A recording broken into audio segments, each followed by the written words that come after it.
Vamos a hablar hoy sobre Node.js. ¿Quiénes no tienen ni idea qué es Node.js? Y levanten la mano, por favor. No tienen ni idea. ¿Quién más? Por allá. Eso está bueno. Entonces aquí va, por lo menos algunos vamos a aprender qué es Node.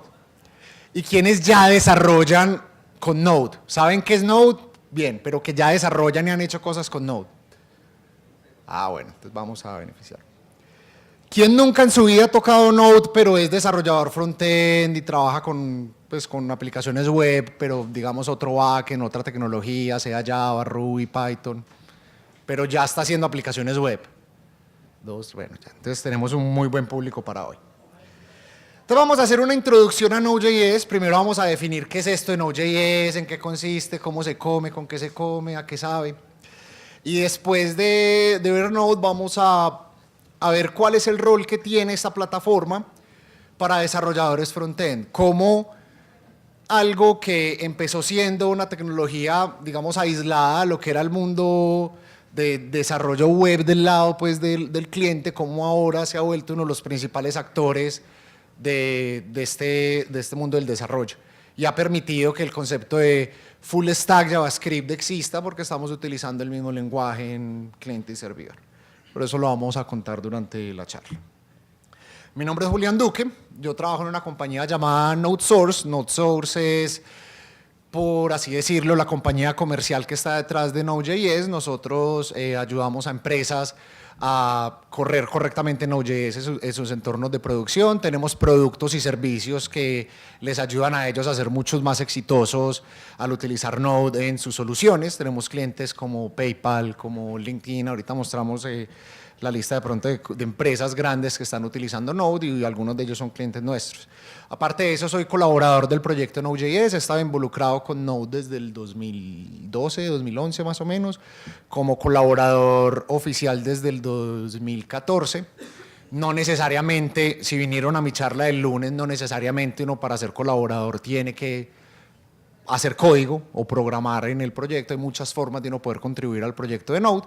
Entonces he hecho labores de evangelización, comunidad, ayudar con documentación y también algunos aportes a código.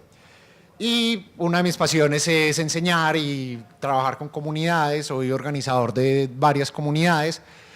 Yo soy de Colombia, pero vivo actualmente en Estados Unidos. Entonces en Colombia fundé una comunidad de desarrolladores de JavaScript llamada Medellín.js, que actualmente es la comunidad más grande. Tenemos más de 3.000 desarrolladores en la ciudad registrados a la comunidad y reuniones mensuales donde tenemos promedio entre 100 y 120 personas en el Meetup. Entonces es una comunidad bastante activa. Y en el pueblo donde vivo en Estados Unidos, que se llama San Petersburg, en Florida, también estamos organizando una comunidad de JavaScript donde hacemos lo mismo. Vamos hablando de JavaScript, de Node, para que muchas personas que no lo conocen se interesen por él y lo empiecen a utilizar. Entonces es una muy buena forma de contribuir. Me pueden encontrar en Twitter como Julián-Duque, me pueden seguir y hacer preguntas después de la charla. Para los que me siguen suelo responder, tengo los DMs abiertos, si no los sigo, ustedes me pueden escribir DMs, mensajes privados sin ningún problema. Y esa es mi cuenta de GitHub, tampoco hay cosas muy interesantes que ver ahí, pero hay algún material de pronto educativo y ejemplos de código que tengo ahí que son interesantes que pueden ver. Vamos a hablar sobre esta plataforma, que es Node.js. Entonces, Node.js es un runtime de JavaScript que está construido o está construido por encima o encima de la máquina virtual del navegador de Chrome que se llama V8. Entonces, V8 es la máquina virtual o es el motor que se encarga de correr el JavaScript sin necesidad de que yo esté utilizando un browser. Para los que no conocen JavaScript o no han trabajado con JavaScript, JavaScript es el lenguaje de facto de la web. Actualmente, querámoslo o no, para desarrollar aplicaciones web que tengan una muy buena experiencia, necesitamos utilizar JavaScript. Así estemos utilizando otro lenguaje o el lenguaje se llame de otra manera, a la final ese lenguaje va a terminar siendo JavaScript y es el navegador el que se va a encargar de interpretar ese lenguaje. Entonces el navegador actualmente o el navegador por defecto ha sido la máquina virtual por excelencia de JavaScript. Diferentes navegadores tienen diferentes máquinas virtuales. Mozilla creo que tiene actualmente SpiderMonkey, está Microsoft tiene Chakra, hay diferentes máquinas virtuales que trabajan con JavaScript. Chrome creó esta máquina virtual que se llama V8 y gracias a V8 es que yo puedo correr JavaScript por fuera del contexto del navegador. Entonces permitió la existencia de Node.js en el cual yo puedo correr JavaScript en mi computador, en mi servidor, sin necesidad de tener un navegador corriendo. Entonces Node.js utiliza un modelo que es orientado a eventos, es un modelo que es asíncrono, que no bloquea la entrada y la salida.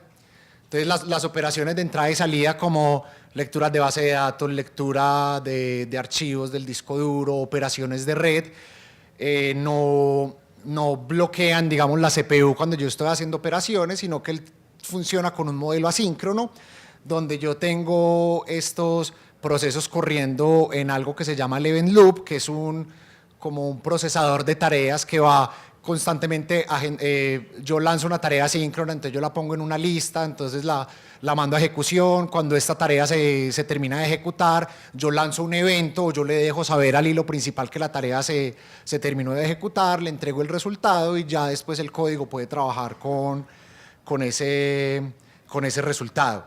Y esto hace que las aplicaciones que yo escribo con Node sean livianas y sean rápidas. Utiliza un solo hilo de ejecución, entonces el usuario solo tiene acceso a un hilo. Yo no tengo cómo crear, digamos, múltiples hilos dentro de una aplicación de Node.js como lo hacen otros lenguajes o plataformas como Java. Simplemente yo tengo un hilo de ejecución y yo me encargo de que sea el event loop o el modelo asíncrono de Node el que se encargue de encargarse de toda esa ejecución. Entonces el ecosistema de paquetes de Node se llama NPM, inicialmente NPM se llamaba Node Package Manager como el manejador de paquetes de Node, pero esto empezó siendo como una herramienta que trabajaba muy bien con Node, después empezó a ser una herramienta que empezó a ser distribuida junto con Node y de un momento a otro pivotó ya a una compañía, entonces ya es una compañía la que se encarga pues de esta herramienta y de todo el servicio y ellos dicen que ya no es Node Package Manager o que no necesariamente es el manejador de paquetes de Node porque no solo encuentro librerías y módulos de Node ahí. Todas las librerías, digamos, que yo también puedo utilizar para JavaScript, para desarrollo web, existen en NPM. Hace algunos años el proyecto jQuery tenía su propio repositorio de plugins y librerías que la comunidad utilizaba y ellos tomaron la decisión de no, vamos a mover todo esto a NPM porque es el lugar donde tiene sentido, es donde todos los desarrolladores de JavaScript actualmente están utilizando estos plugins y estas librerías y es el ecosistema actualmente más grande de paquetes que existe, mucho más grande que, por ejemplo, que RubyGems o que el sistema de paquetes de Python o que los paquetes para Java en Maven o para Perl. El tamaño de NPM es impresionante. Entonces eso tiene ventajas y desventajas. Yo tengo muchas opciones, pero también tengo que tener de pronto un criterio a la hora de seleccionar cuál de esas opciones de las que yo voy a escoger es la mejor para el proyecto que yo voy a implementar. Pero el modelo de Node ha permitido que muchas personas empiecen a contribuir a Node o al ecosistema de Node o al ecosistema de JavaScript sin necesariamente tener que poner todo dentro del mismo proyecto, sino que el proyecto de Node es pequeño y la innovación y lo demás está pasando es en el ecosistema. Este es un error que mucha gente comete y dice que es que Node.js es un lenguaje de programación. El lenguaje de programación en este caso es JavaScript. Node.js vendría siendo una plataforma. Node.js tampoco es un framework. Dentro del ecosistema de Node.js hay un montón de frameworks para resolver diferentes problemas. Frameworks para web, frameworks para trabajar con temas de seguridad, para crear aplicaciones de escritorio. Hay una gran cantidad de librerías que me permiten trabajar en esta plataforma, pero Node.js como tal no es un framework. Es una plataforma que me permite a mí escribir aplicaciones de JavaScript del lado del servidor. Cuando fue creada inicialmente Node, fue para resolver problemas de red. El creador de Node lo que quería era no tener una caja negra para servir aplicaciones web, como lo era, por ejemplo, Apache en ese entonces, donde yo no sé qué está haciendo Apache por debajo, yo simplemente tengo un producto gigante que está sirviendo mi página web, y lo que él quería era tener algo mucho más flexible, como una especie de Apache donde yo lo pudiera construir a mi manera. Entonces Node nace como con esa filosofía, entonces yo puedo construir servidores web con Node, pero también puedo construir servidores TCP, UDP, o yo puedo crear aplicaciones de escritorio, yo puedo crear aplicaciones de la consola, entonces es no solo para hacer aplicaciones web, sino que hay una gran variedad de aplicaciones que yo puedo desarrollar con esta plataforma. ¿Quién está utilizando Node.js? Es como para una contextualización, porque he tenido mucha gente que son,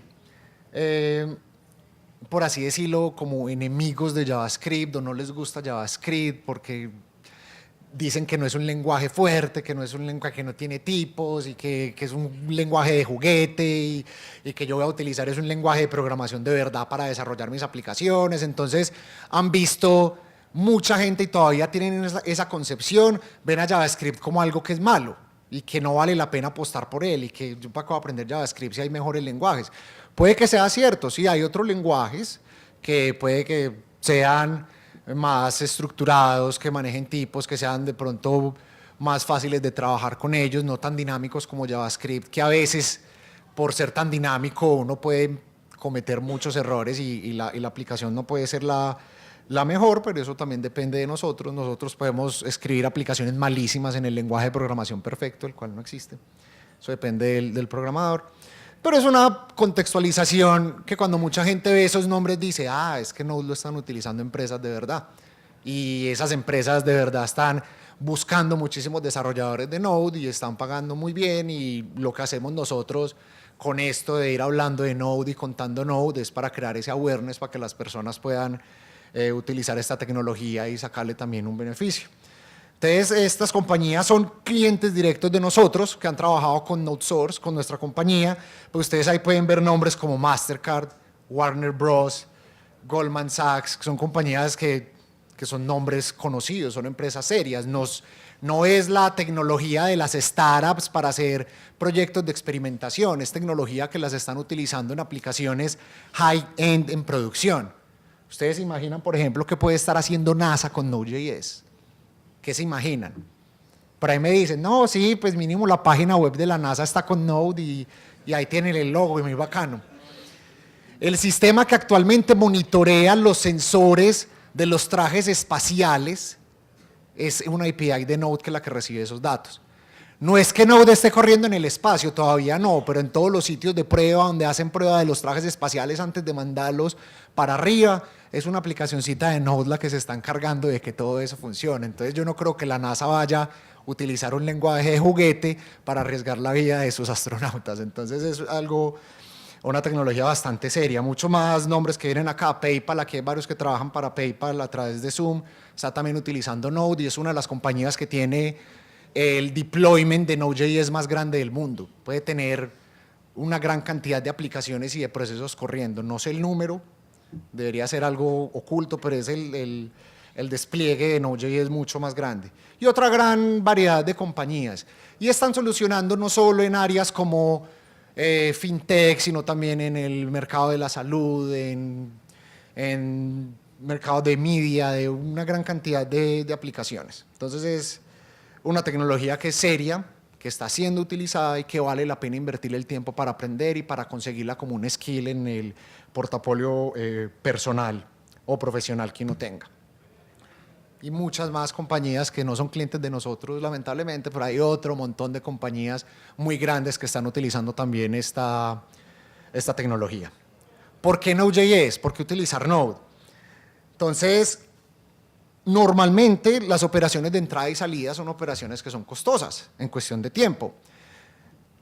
Yo tener acceso a la memoria, como ustedes pueden ver ahí, hacer una referencia de caché de nivel 1, nivel 2, me puede tomar 1 o 4 nanosegundos, o una referencia de memoria 100 nanosegundos. Pero si yo voy a hacer ya operaciones de entrada y salida, operaciones de red, operaciones de lectura de disco duro, vemos que el tiempo obviamente se va a incrementar. El solo hacer una lectura aleatoria de un disco duro de estado sólido ya me está tomando 16.000 nanosegundos, entonces el orden de magnitud entre acceder a memoria o acceder a operaciones de entrada y salida es bastante costoso. Y lo que está buscando Node.js es ser muy efectivo en operaciones de entrada y salida. Entonces el concepto de blocking y non-blocking, que es donde uno, si se alcanza a ver el color ahí, no creo, pero vamos a utilizar el poder de la imaginación. Entonces, digamos que este es el lenguaje o la forma de escribir código a la cual nosotros estamos acostumbrados, que es el de ejecutar instrucción por instrucción. Entonces yo tengo una instrucción, esa instrucción se ejecute, yo luego ejecuto otra instrucción, esa instrucción se ejecuta, tengo un resultado, entonces yo ya paso al tercer paso, que ya tengo otro resultado y es fácil de trabajar bajo ese modelo. Pero la naturaleza de Node.js es asíncrona. Yo solo tengo un hilo de ejecución, entonces cuando yo voy a hacer una operación de entrada y salida, yo no puedo bloquear o pausar todo para esperar a que ese resultado me llegue, yo tengo que poder permitir que mi aplicación siga funcionando. Entonces digamos que ese es el modelo tradicional. Yo acá estoy imprimiendo en la primera línea, voy a ir a consultar un artículo de una base de datos. En la segunda línea yo digo, vamos a hacer el query a la base de datos, entonces yo selecciono todos los artículos que tengan el ID 1, eso lo estoy asignando una variable que es el resultado y yo imprimo el resultado del query. Los que han trabajado con PHP, con Ruby, con Python, es muy similar, instrucción por instrucción. Entonces, cuando yo estoy trabajando en este tipo de lenguaje, las operaciones de entrada y salida bloquean la CPU o bloquean ese thread y por eso se basan de utilizar un modelo basado en hilos o multihilos para yo poder tener varias operaciones al mismo tiempo. Pero para Node dice que esperar por operaciones de entrada y salida, eso es una pérdida de tiempo, es una pérdida de recursos. Mi aplicación, mientras está esperando por resultados de entrada y salida, puede estar haciendo otras cosas, puede estar recibiendo otras peticiones, puede estar haciendo otro tipo de procesamientos. Yo no voy a parar todo hasta que el disco duro decida entregarme la información, yo tengo que seguir haciendo otras cosas. Y normalmente en estas plataformas o en estos otros lenguajes de programación, las operaciones de entrada y salida no son fácilmente reconocibles. No se alcanza a ver muy bien, si de pronto me apagaran esta lineecita se vería mejor, pero este es un ejemplo en Java. A ver si... Ahí se ve un poquito mejor, sí. ¿Alcanzan a ver ese código ahí? Más o menos. Esto es en Java. ¿Quién ha trabajado con Java? Uy, qué montón de gente. Bueno, todos los expertos en Java me van a decir dónde están las operaciones de entrada y salida en ese código. ¿Cuáles son las operaciones de entrada y salida?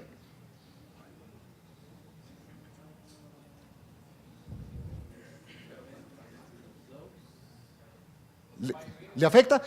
Solo para mostrar este ejemplo. ¿Dónde? Sí, el file reader está haciendo el wrapping para leer el archivo, entonces ahí hay una. ¿Qué más? El readline, entonces ahí hay una operación de entrada y salida. ¿Cuál más? El print, o sea, yo estoy imprimiendo, esto es una operación también de entrada y salida, estoy escribiendo a una terminal o a un file descriptor. Pero no es intuitivo, si usted no conoce Java, usted no sabe qué es asíncrono, qué no es asíncrono, qué es I/O o no. Entonces Node dice que vamos a tratar entrada y salida como un caso especial. Es el modelo asíncrono, vamos a hacer esto de una forma diferente. Entonces es por eso que utiliza el modelo orientado a eventos y utiliza el modelo de programación asíncrona donde yo no estoy bloqueando las operaciones de entrada y salida. Entonces aquí ya tengo el código de una manera diferente.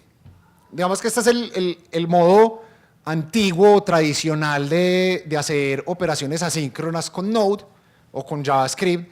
Ya va evolucionando, digamos que es mucho más fácil escribir y leer con abstracciones como async await, que más adelante vemos ejemplos de ellos. Pero acá lo que tenemos es, listo, vamos a hacer el mismo query a la base de datos. Yo selecciono todos los artículos y cuando termino de leer esos artículos, yo le voy a entregar ese resultado a una función, que es la función que se llama callback. Esa función en este momento callback, voy a llamar como hacia atrás, yo llamo esa función ya cuando yo esté listo, se llama handle result, que es la que se encarga de operar sobre el resultado que me entregó la base de datos. Entonces yo lo voy a imprimir en pantalla, o voy a sacar la información que necesito, cualquier cosa. y después imprimo, voy a obtener el artículo. Entonces ahí se vuelve como muy raro. ¿Qué creen que va a aparecer primero? ¿El resultado o el mensaje que dice voy a obtener el artículo? ¿Cuál? Sí, exacto. Entonces, yo lo que hago es, ejecuto lo asíncrono y me olvido de eso, sigo ejecutando las demás operaciones, entonces ahí estoy ejecutando fetching articles, y como esa operación de entrada y salida toma mucho tiempo, digamos que tomó 5 milisegundos, eso es mucho tiempo, imprimo el resultado. Entonces muchas veces, o al inicio cuando se trabajaba con Node, la dificultad era cambiar el switch y pensar diferente. Yo ya estoy modelando los problemas de otra forma. Entonces yo ya tengo que no programar todo paso a paso, sino pensar un poquitico cómo voy a solucionar este tipo de problemas. Ya con las nuevas versiones de JavaScript se ha mejorado esto y es mucho más fácil de escribir aplicaciones asíncronas, pero Node todavía, o su API principal y muchas de las librerías siguen utilizando este modelo. Entonces, eso era un GIF animado así. Entonces voy a hacer un poco un ejemplo. Todo puede salir mal. Entonces ya se puede prender la luz, que este código sí se va a ver. Vamos a ver. Vamos a hacer un ejemplito. Entonces yo acá tengo un proyecto de Node, un editor de texto, que es el Visual Studio Code. Ay no, pero no en esta carpeta. Esperen. Yo cierro aquí. Yo trabajo más fácil en una terminal, pero acá para que se vea listo. Ejemplo. Entonces hagamos ese caso donde estamos teniendo una función asíncrona a ver la ejecución. Entonces vamos a imprimir acá paso 1. Entonces tenemos acá otra instrucción, es una instrucción que es asíncrona, se va a ejecutar, digamos, 100 milisegundos después. Entonces yo le paso una función acá, como una función callback, que se va a ejecutar 100 milisegundos después, y voy a imprimir acá paso 2, y al final, no, y al final, sí, por eso escribir código en vivo es muy difícil. Paso 3. Entonces, si yo ejecuto este archivo, ¿qué mensajes voy a ver? ¿En qué orden? 1, 3, ay, me están prestando atención, qué bueno. Paso 1, 3, 2. Específicamente, yo tengo una operación asíncrona, yo la mando al event loop, yo me encargo de que ya la parte interna de Node.js la gestione, sigo ejecutando. Cuando ya se termina esa tarea, lanza un evento, terminé, el timer termina e imprime paso 2. Entonces es por eso que estamos viendo paso 2 siempre al final. Creo que acá tenía un ejemplo mucho más complejo, entonces vamos a verlo. Entonces acá estoy utilizando el módulo fs, que es para leer archivos del sistema de archivos, es un módulo que viene dentro de Node. Voy a leer un archivo, tengo una función llamada leer archivo, entonces voy a leer un archivo, un JSON que tengo almacenado en mi disco duro. Después de que lo termino de leer, tengo el callback y después imprimo ya leí el archivo. Entonces en Node, por defecto, en la API tradicional de Node, los callbacks tienen como un contrato muy particular. El primer argumento que yo le paso a una función callback, cuando es la API original de Node, va a ser el error, si hubo un error o no. Por ejemplo, si yo voy a leer un archivo, ¿qué tipo de errores puedo tener? No existe, o no tengo permisos para leer ese archivo, o se me acabaron los file descriptors de mi sistema operativo, entonces me va a salir un error de que no tiene file descriptors. Hay muchos errores que pueden ocurrir. Entonces, por eso yo siempre paso como primer argumento el error, y la recomendación es siempre verifique que no tenga un error, y si tiene un error, manéjelo y muestre el mensaje. Y acá simplemente esta función readFile es una abstracción, yo estoy haciendo un wrapping de la función original que es fsReadFile, simplemente por hacer la demostración de cómo escribir una función asíncrona que recibe un callback.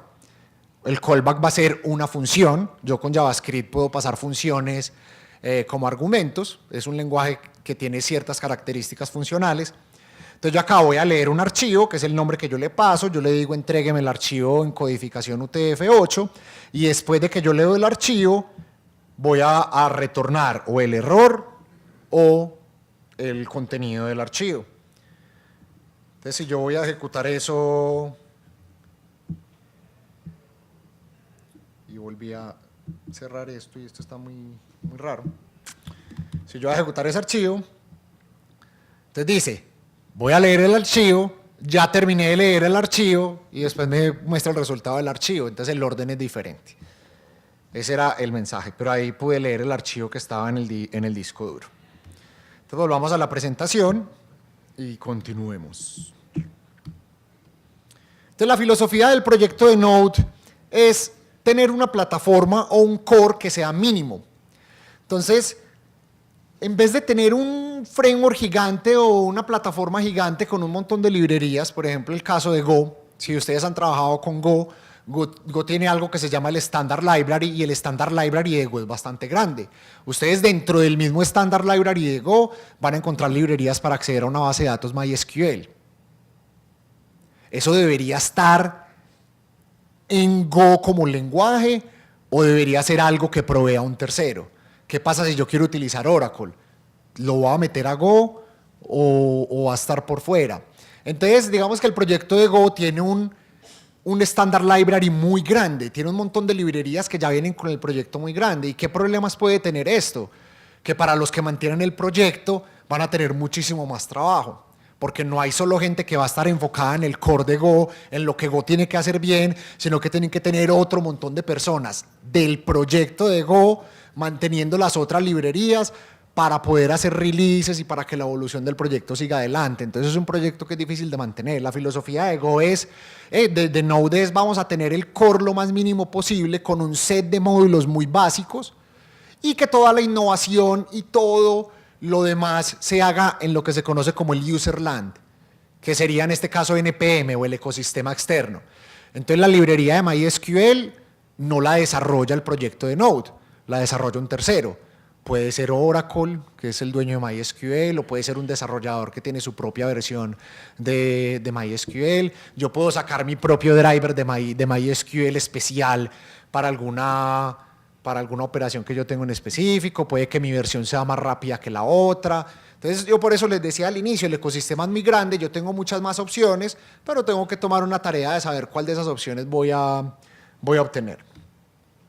Entonces, la filosofía se reduce. Entonces yo voy a tener un core pequeño y ahora, digamos que la decisión del proyecto de Node es no agregarle más módulos a Node, no hacer Node más grande, sino que todo eso aparezca en el ecosistema. Entonces yo tengo un core pequeño y un ecosistema muy rico. Entonces ese ecosistema viene de NPM. Entonces NPM es el manejador de paquetes para JavaScript y representa todo ese userland. Entonces, toda la cantidad de módulos y librerías que actualmente puede estar en más de 500.000, creo, más de 500.000 módulos o librerías publicadas con aproximadamente 5 billones de descargas al mes. O sea, es increíble la cantidad de movimiento que tiene este ecosistema. Entonces, en NPM, aparte de tener la gran mayoría de librerías y de APIs para trabajar con aplicaciones de Node, también tenemos librerías que me permiten trabajar con aplicaciones frontend. Entonces, no solo librerías para yo utilizar dentro de mi aplicación, sino también herramientas que me permiten a mí construir aplicaciones web, y yo ni siquiera tengo que utilizar o programar en Node para utilizar este tipo de herramientas. Yo cuando instalo la herramienta, hay algunas que vienen ya con Node incluido o te requieren que tengas Node instalado para poder trabajar con esta herramienta, y es por eso que actualmente el desarrollo frontend o la gran mayoría de desarrolladores frontend directa o indirectamente están utilizando Node.js. Entonces es por eso importante conocer qué plataforma se está utilizando directa o indirectamente. Entonces, librerías populares que se encuentran en NPM. Entonces, muchos de esos nombres ustedes ya los conocen o han trabajado con ellos. Si yo quiero instalar jQuery, anteriormente yo bajaba el archivo JavaScript y lo tiraba ahí en una carpeta, o utilizo un CDN. Yo puedo instalar ya jQuery para utilizarlo en un proyecto de Node o en un proyecto frontend sin necesidad de utilizarlo directamente desde Node, pero vive dentro de ese ecosistema. El framework de CSS, de Bootstrap, librerías de templates como Handlebars, tenemos ya frameworks o librerías frontend como Angular, React, Vue.js, Ember. Entonces todas estas viven en este mismo ecosistema y de alguna u otra manera las herramientas que se utilizan para desarrollar con estas tecnologías también viven en NPM. Otras herramientas populares, Uglify.js. Yo tengo un JavaScript súper bonito y yo lo quiero codificar y volverlo casi legible para que las otras personas no vean directamente mi código fuente, sino que yo abstraigo los nombres de las funciones y cambio el código de una manera que eso se codifique. O minificadores de código, minificadores de imágenes para optimizar las imágenes de mi aplicación, embellecedor de JavaScript. O sea, hay una gran cantidad de herramientas que también me permiten trabajar sobre código y sobre proyectos frontend.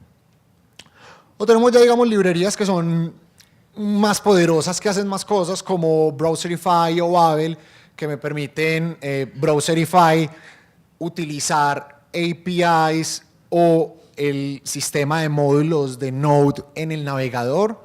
Entonces yo hay ciertas APIs de Node que puedo escribir en un archivo JavaScript, y con Browserify yo vuelvo que ese código sea compatible con el navegador. Entonces yo ya no necesitaría Node en ese caso, ya el JavaScript que yo tengo lo escribí como si fuera Node, pero en el navegador está funcionando como si fuera el JavaScript normal para el navegador.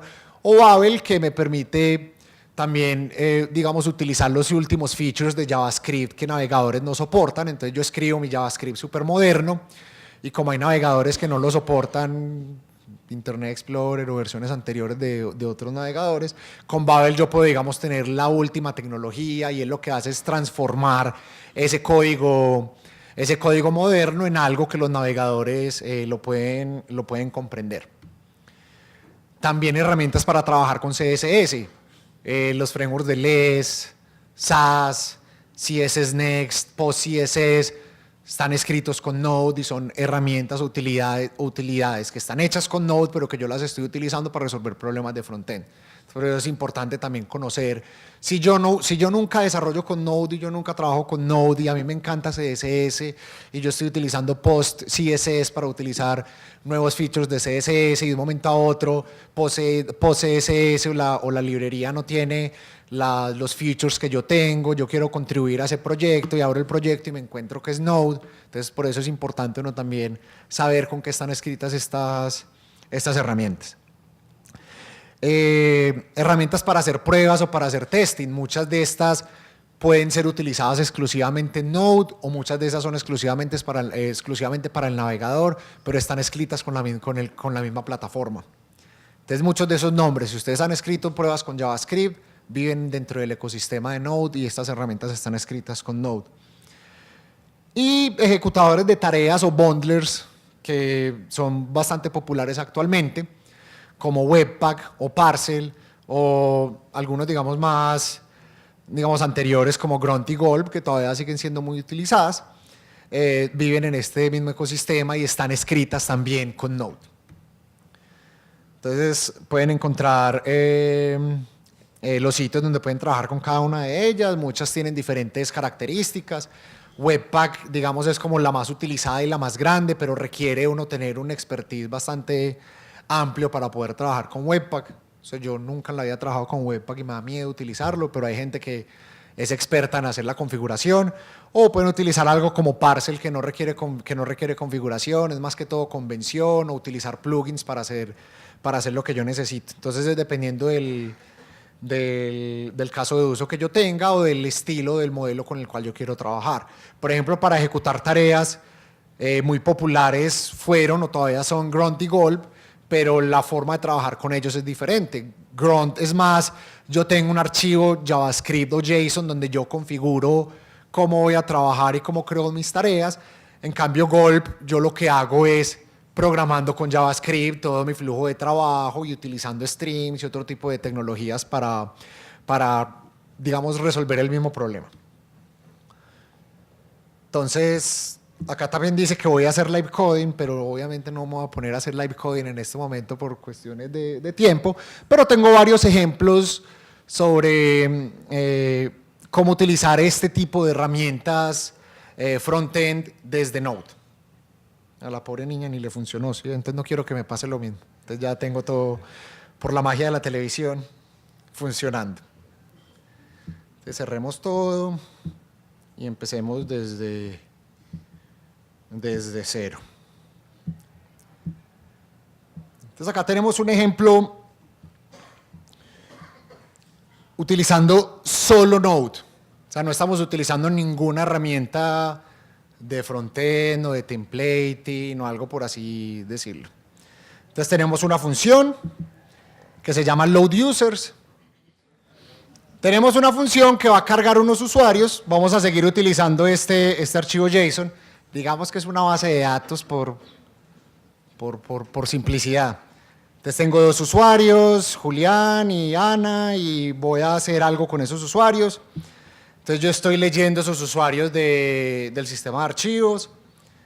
Yo cargo los usuarios y lo que hago es itero sobre esos usuarios y los imprimo en pantalla. Entonces yo ejecuto este ejemplo que está en Node Index. Ya me sale, sí, pues me lee los dos usuarios y me imprime la información.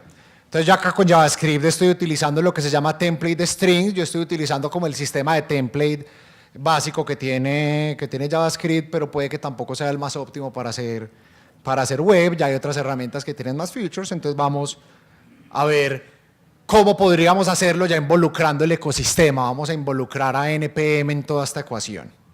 Entonces vamos a hacer lo mismo, pero utilizando módulos que existan en NPM, no directamente en Node. Entonces acá tengo un código un poquitico más complejo. Digamos que ya cambié la forma de trabajar. Entonces voy a explicar un poquitico la estructura de un proyecto Node para adentrarme ya en lo que es el código. Entonces un proyecto de Node, por lo general, debe tener un archivo llamado package.json. El package.json es el archivo que describe ese proyecto.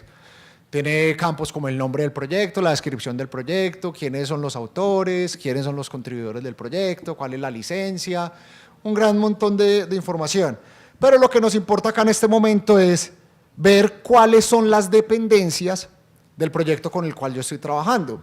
Y estas dependencias que yo tengo acá son librerías que existen en NPM, que existen en el repositorio de NPM, que yo las puedo utilizar en mi proyecto. Entonces, para hacer el ejemplo, voy a borrar una cosita para mostrarles qué sucede. Entonces, digamos que yo necesito esta dependencia que se llama handlebars, entonces yo ejecuto. Bueno, borrémosla de aquí también. Mi proyecto no tiene ninguna dependencia, entonces yo la voy a instalar. Entonces yo utilizo NPM, yo le digo voy a instalar handlebars y grábemelo en mi proyecto. Entonces él va por allá a internet, baja un montón de cosas, handlebars a su vez tiene más dependencias y esas dependencias tienen más dependencias, automáticamente yo estoy recibiendo un montón de librerías acá. Me instaló handlebars y automáticamente me puso handlebars en el package.json. Yo tengo ya mi dependencia externa instalada, yo ya la puedo utilizar. Y ya que tengo el código, el directorio que borré ahorita se llama Node Modules y es el directorio que crea localmente NPM cuando baja esas dependencias. Entonces yo acá puedo ver todas las dependencias que estoy utilizando. Y yo solo instalé handlebars. ¿Eso por qué me trajo tantas cosas? Porque handlebars a su vez tiene un archivo package.json y ese archivo package.json tiene unas dependencias y cada una de esas dependencias tiene a su vez dependencias. Entonces por eso que yo tengo un muy buen ecosistema y a través de un solo comando estoy bajando un montón de información de internet muy útil para mi proyecto. Entonces vamos a ver ya el código.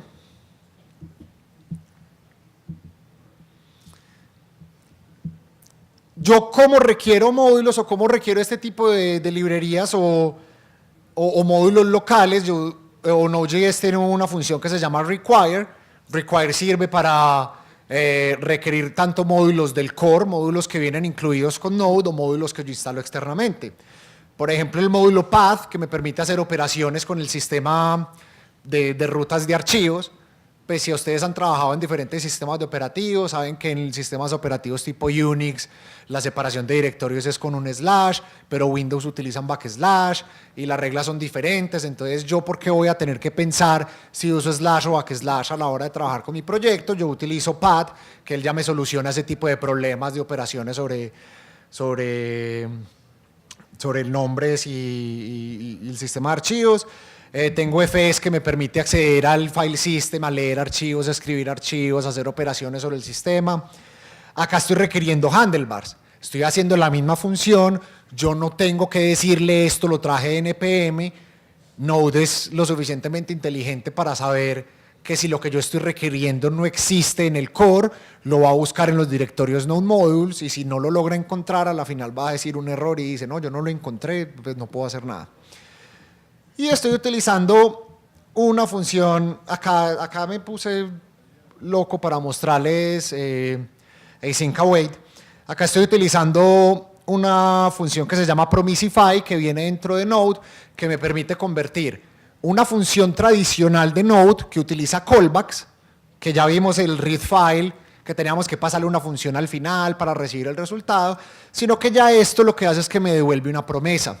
Una promesa es un mecanismo con el cual yo estoy pidiéndole al sistema digamos, un valor, pero solo voy a obtener ese valor cuando yo diga o cuando yo le diga a la promesa que se resuelva. Entonces, oiga, promesa, ya necesito el valor, entonces la promesa automáticamente, asíncronamente va a conseguir el valor y me lo va a retornar. Entonces yo estoy transformando la función readFile, que está dentro del módulo FS, que soporta callbacks, en una función llamada readFile, que devuelve una promesa. Entonces ya el resultado me lo va a devolver en una promesa. Y acá estoy obteniendo el template, o el código fuente del template. Entonces yo estoy haciendo la lectura de un archivo, pero acá lo estoy leyendo de manera síncrona. O sea, miren que estoy utilizando el modelo donde yo ejecuto la función y me devuelve el resultado. Node también tiene ciertas funciones síncronas que uno las puede utilizar, como en este caso, cuando yo inicializo el módulo, va a ejecutar esa operación síncrona una vez, va a bloquear el módulo va a bloquear la CPU una vez, pero no la va a volver a bloquear. Si yo tuviera este read file sync en el módulo que se está en la función que se está ejecutando constantemente, o cada vez que me están haciendo una petición web, leo el archivo de manera síncrona, ahí sí voy a estar saturando la CPU, pero ya acá no tengo ningún problema, estoy inicializando el módulo, puedo obtener el dato de manera síncrona y no pasa nada.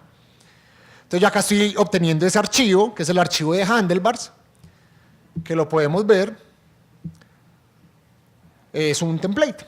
Entonces yo tengo una lista no ordenada y estoy iterando sobre un parámetro que se llama usuarios, y a cada uno de esos usuarios le estoy obteniendo el nombre, el apellido, y lo estoy encapsulando en HTML. Entonces yo ya estoy creando algo que me va a servir para la web. Entonces creemos la función load users, pero vamos a utilizar async await, vamos a utilizar estos nuevos modelos de programación asíncrona con JavaScript.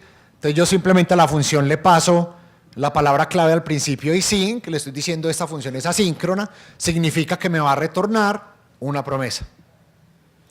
Y dentro de esa función asíncrona tengo otra palabra que se llama await.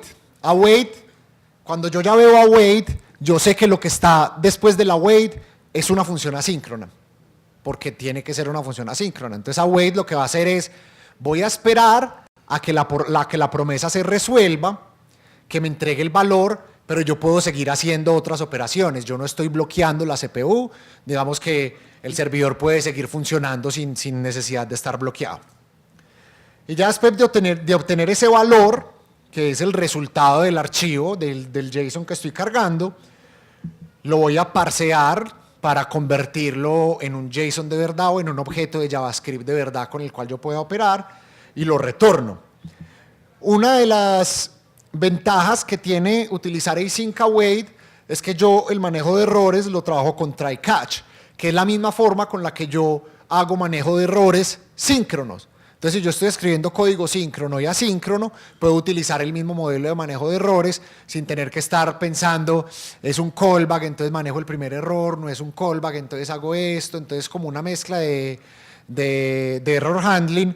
Acá lo que hace es que se centraliza y por eso es que async await ha facilitado la forma de escribir código asíncrono con JavaScript, porque yo ya lo puedo leer y escribir, digamos, de manera secuencial. Entonces ya no tengo que pensar en todas esas maromas que tenía que hacer al principio. Y acá ya estoy ejecutando mi aplicación. Estoy utilizando otra vez async await, entonces creo una función que se ejecuta a sí misma, que es esta funcioncita que tengo acá. Es como si fuera mi función main, que es muy conocida en otros lenguajes de programación.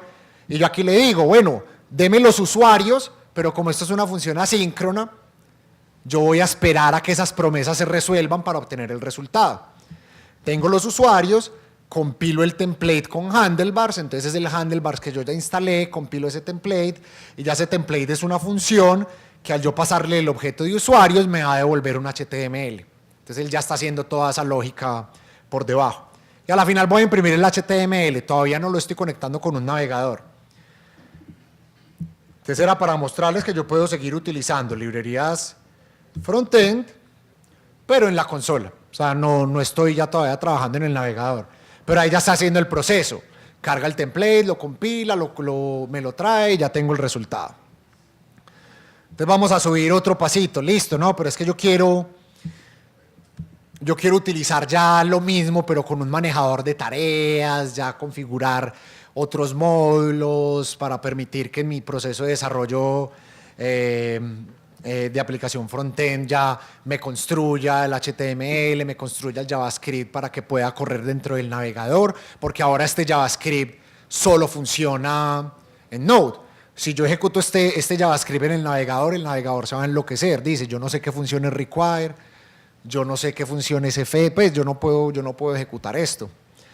Entonces vamos a ver este proyecto, que es el de Gulp. Entonces acá estoy utilizando el manejador de tareas que se llama Gulp.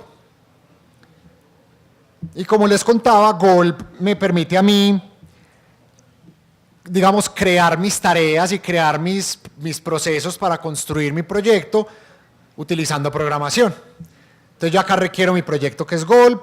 Estoy utilizando otras librerías, por ejemplo, Browserify. Les había contado que Browserify me permite convertir código escrito a la Node para que funcione en un navegador. Por eso el nombre Browserify. Estoy volviendo este código para el browser. Estoy utilizando aquí HBSify. Eso suena a que de alguna u otra manera voy a transformar el handlebars para que me sirva para el navegador. Tengo acá Babelify, entonces estoy utilizando Babel para utilizar nuevas características de JavaScript para que este código que yo escribí pueda correr en el navegador. Y no sé para qué lo utilicé, pero lo utilicé para algo. Para al final guardar el archivo que yo voy a cargar en el navegador. Entonces yo acá creo mi primer tarea. Yo creo mi primer tarea, que es construir el proyecto. Entonces construir el proyecto es, voy a transformar ese archivo que es index.js con Browserify, luego lo voy a pasar por Babelify, luego lo voy a pasar por Handlebaresify o como se escriba. Entonces a la final lo que yo estoy haciendo es un JavaScript que no funciona en el navegador, lo convierto a algo que funciona en el navegador, pero todavía tengo código que no está listo. Yo estoy utilizando JavaScript moderno, entonces de ese código que ya transformé, lo vuelvo y lo transformo a un JavaScript que puedo correr en el navegador. Pero todavía tengo un código que es el de handlebars que todavía no lo puedo leer bien en el navegador, entonces vuelvo y lo transformo. Al final junto todo y grabo ese archivo en un archivo que se llama bundle.js y después digo póngamelo en una carpeta llamada dist, que ya es la carpeta que yo voy a distribuir con mi aplicación web, o el JavaScript que sí va a poder correr en el navegador. Y otra tarea acá que se llama Watch, que me permite cada vez que yo cambio un archivo .js o .js algo, si yo cambio un JSON o un JSX o cualquier archivo JX, él vuelve y ejecuta la tarea build. Entonces, para que él automáticamente, cuando yo modifique el código, vuelva y me construya. Entonces, por defecto, cuando yo corro gulp, él va a correr watch. Mi index.html no tiene nada, simplemente carga el archivo bundle.js, que es el que va a cargar el navegador. Y mi archivo index.js, y aparte de eso estoy utilizando jQuery, entonces requiero jQuery dentro de Node, requiero handlebars y hago el mismo proceso. Aquí ya no estoy utilizando async await para mostrar diferentes formas de hacer las cosas, pero acá vuelvo, cargo los usuarios, cargo el template del sistema de archivos, pero miren acá lo que estoy haciendo. Yo antes tenía que leer este archivo, el de handlebars, utilizando readfile, utilizando funciones para yo poder leer del sistema de archivos. Con require yo solo puedo requerir o módulos JavaScript o archivos JSON. Require no sabía hacer nada más. Si yo digo require un .hbs, él se va a enloquecer. Entonces ya van viendo que handlebarsify o ese hbsify lo que hace es que automáticamente me transforma ese require en el file load, no sé qué, me le transforma todo ese código. Entonces yo ya que cargo el template, lo ejecuto y a mi archivo JavaScript cojo el body y le inyecto ese HTML. Entonces vamos a correr este ejemplo. Yo acá dentro del package JSON también puedo tener unos scripts. Esos scripts, digamos, son comandos que yo puedo ejecutar desde npm para que haga acciones. Entonces voy a ejecutar esa tarea que se llama build. Porque no estoy en el proyecto de Gulp. Entonces voy para el proyecto de Gulp. Ejecuto el build. Entonces él hace el build, ejecuta el watch. Entonces yo ya tengo esto corriendo. Si yo hago un cambio en el JavaScript, eso debería reiniciarse. Por ejemplo, console log hello. Yo grabo y él automáticamente ¡brum! Vuelve y ejecuta el build porque está corriendo el watch. Y el archivito que va a funcionar en el navegador es este que se llama el bundle. Entonces él me está agregando un montón de código extra. Sí, porque tiene que hacer la transformación de ese código JavaScript para que funcione en el navegador. Pero ya ese archivo index.html yo lo puedo cargar en mi navegador, vamos a ver, index.html, y ya sí me ejecutó el JavaScript. Y si yo voy a la consola, ahí me puse el console log que es hello. Entonces yo estoy escribiendo mi código utilizando Node, las mismas tecnologías de Node, las librerías que yo estoy descargando desde el ecosistema de Node, pero a la final estoy utilizando una aplicación web que ya no necesita Node. Yo puedo coger este index.html y este JavaScript, ponerlo en un servidor estático y va a funcionar.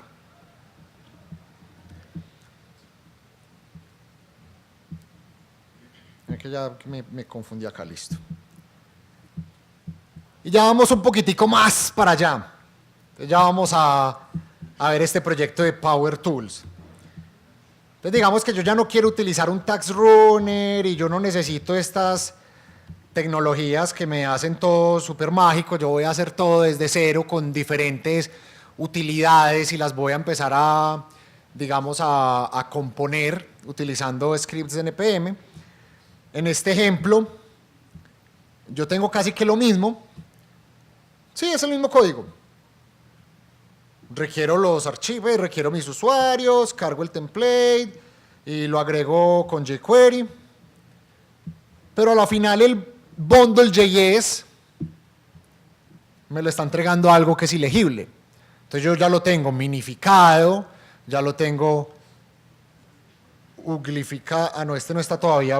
Sí, este está uglificado, o sea, ya está, digamos, puesto feíto, diferente. Entonces ya tengo todo eso minimizado y optimizado para producción, por así decirlo. ¿Y cómo se logró hacer eso? Volvemos al package.json. Tengo un montón de dependencias que son para desarrollo, que yo no necesito en producción. Entonces ya ahí tengo Babel, tengo Browserify, tengo Minify, tengo Uglify. Y estas utilidades, yo creo mis comandos que son los, digamos, el de build o build para desarrollo. Y yo lo que hago es, listo, cárgueme el archivo .js, transfórmelo con HBCify. Entonces es más o menos como lo que yo hacía con Gulp, pero yo ya estoy ejecutando es un comando. Luego transfórmelo con Babelify, luego a eso pásele Uglify, luego a eso pásele Minify y entrégueme el archivo index.min. Entonces ya me lo va a entregar el mismo JavaScript minificado. Y si nos, ya va a terminar, no, espera que ya terminé. Entonces voy a poder, digamos, tener mi código corriendo. Entonces si me voy a este proyecto, al de Power Tools, y le doy build, él me transforma el código, me lo deja minificado, yo abro el index.html y el index.html va a seguir funcionando, es el mismo resultado, pero ya con el JavaScript minificado y funcionando. Y si voy más allá y utilizo Webpack, puedo tener, digamos, ya proyectos más grandes donde puedo requerir utilizar require CSS, entonces ya puedo requerir archivos CSS, hay digamos herramientas que me permiten transformar ese CSS y yo puedo en vez de CSS utilizar Sass y automáticamente me lo va a transformar al CSS que reconoce el navegador. Entonces hay un set de herramientas que me van a servir mucho. Y como ya me dijeron que esto se acabó, les voy a acabar debiendo este concepto, se los voy a decir rápidamente, que es el de backend for frontend. ¿Quiénes de ustedes tienen aplicaciones ya corriendo con otra plataforma, con otro backend en Java, Python, Ruby, otra tecnología que no es Node? Uno solo. Pues aquí hay varios desarrolladores, yo creo que están utilizando otras plataformas. ¿Ves que no le levantó la mano, hermano? Entonces, backend for frontend es simplemente un patrón que me permite a mí seguir utilizando mis backends, las tecnologías que ya existen. Yo no tengo por qué cambiar todo mi proyecto, pero digamos que yo quiero utilizar tecnologías modernas para crear mi frontend, como React, Angular, Vue. Entonces yo escribo como la capa frontend, utilizando Node, utilizando, digamos, creando mi API básica desde Node. Mi librería Angular o React o Vue va a consumir mi API de Node, y yo ya desde mi API de Node lo que hago es que consumo las diferentes APIs. Entonces más o menos así, yo tengo mi aplicación frontend que la está sirviendo Node, consume uno o varios backends, entonces yo puedo tener, digamos, unos servicios corriendo en AWS Lambda, yo puedo tener unos servicios corriendo en Java, otro que es súper rápido que tiene que estar corriendo en Scala y otro que está en Go, y todos esos, digamos, que los conecto en un solo backend que es el de Node, y ya Node le sirve esa información o la información que yo necesito a mi proyecto frontend. Este patrón fue muy utilizado, por ejemplo, por LinkedIn cuando decidió escribir su aplicación móvil. Todo el backend para la aplicación móvil lo hizo con Node. Entonces era backend for frontend. El frontend a la final termina siendo una aplicación móvil consumiendo el backend que es de Node, y ya ese backend se conecta a los existentes que ellos tienen en Java. O PayPal, que es el de los despliegues más grandes que existen en Node, utiliza lo mismo. Tiene un montón de aplicaciones Java, pero toda la modernización la empezaron a hacer en las capas de JavaScript utilizando Node, y estas se conectan a consumir esos servicios. Entonces, principales usos puede ser server-side rendering, yo estoy renderizando todo este código desde el servidor y lo estoy sirviendo, o creo una capa de API pública, digamos que yo me estoy conectando a un banco, o yo tengo mis APIs de un banco, pero yo solo digamos que quiero exponer ciertas APIs para que las personas las utilicen, entonces utilizo Node para eso, o para utilizar servicios en real time, y un montón de librerías con las que ustedes pueden hacer server-side rendering, y muchísimas gracias. Listo.